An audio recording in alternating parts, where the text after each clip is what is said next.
Yesterday's defeat on a number of amendments of the Safety of Rwanda Bill in the House of Lords perhaps couldn't have come at a more awkward time for the Prime Minister, as today marks 40,000 channel crossings since he became Prime Minister in October 2022. The question remains whether their lordships will back down in the expected ping-pong between the upper and lower chamber. This benchmark really serves as a reminder that the Rwanda Bill simply has to work, as it is the only viable deterrent that has been proposed.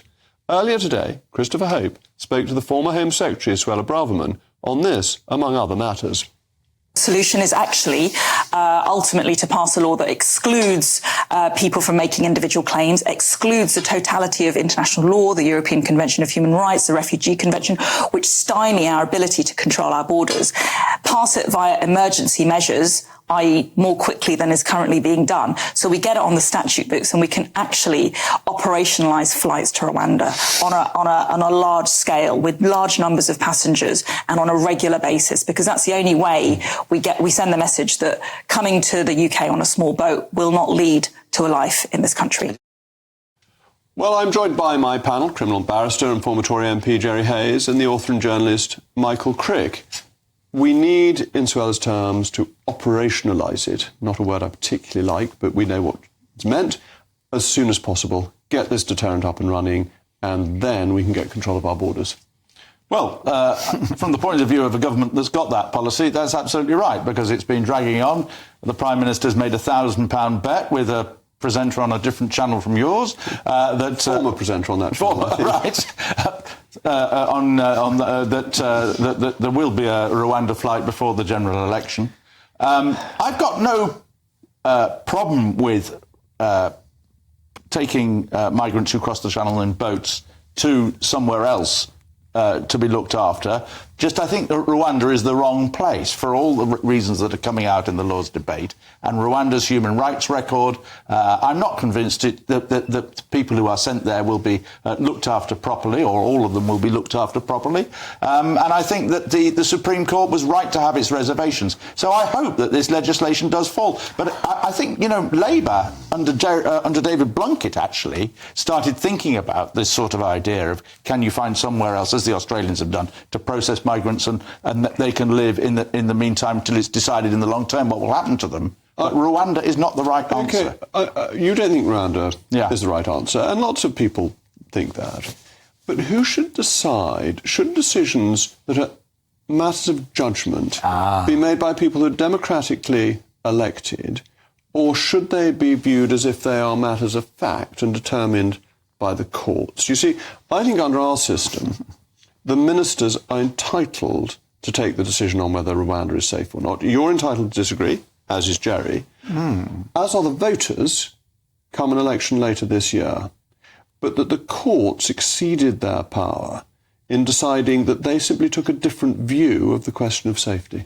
Well, it's not just the courts that think that they exceeded their power. So do a majority of members of the House of Lords, including the former Lord Chancellor and Justice Secretary, a member of your party, Ken Clarke. But again, this is just about... You had this argument last night. Yeah, I'm glad you watched it. I did watch it, accidentally.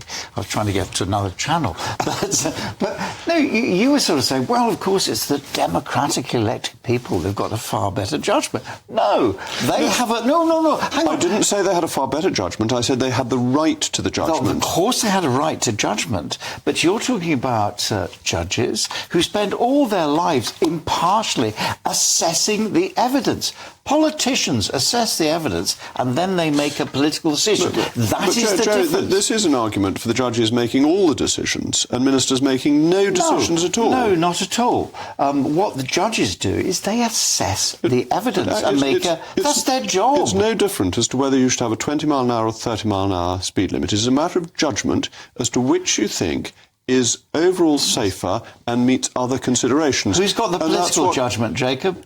Who's got the political judgment? The judges No. Or the politicians? The politicians. Who do the people trust? The judges or the politicians? Do you remember... Who can they remove, the judges or the politicians? We don't want to remove judges because that is... And therefore we don't want them to be politicised. Look at old Baroness Hale, very politicised judge, voting against the government again and again and again. No, because you guys were totally wrong. She's made it quite clear you guys that were she totally is wrong. anti and hostile to government. You were leader of the House, I think, at the time. I was more relevantly, I was Lord President of the Council. Well, but the issue yesterday, you saw in the voting list, all the people who vote against the government are the Europhiles who want this country governed by foreign judges. Really? They are. No. Find a Eurosceptic in those lists. Pure fantasy. I thought I'd found one, and it was Lord Fox, and I thought it was Baroness Fox, and it wasn't. So the only one I thought was a Eurosceptic. Who do you turned out not trust? to be. Judges or politicians? Hello, who do you vote? Hands up. Who do you vote for, judges or politicians?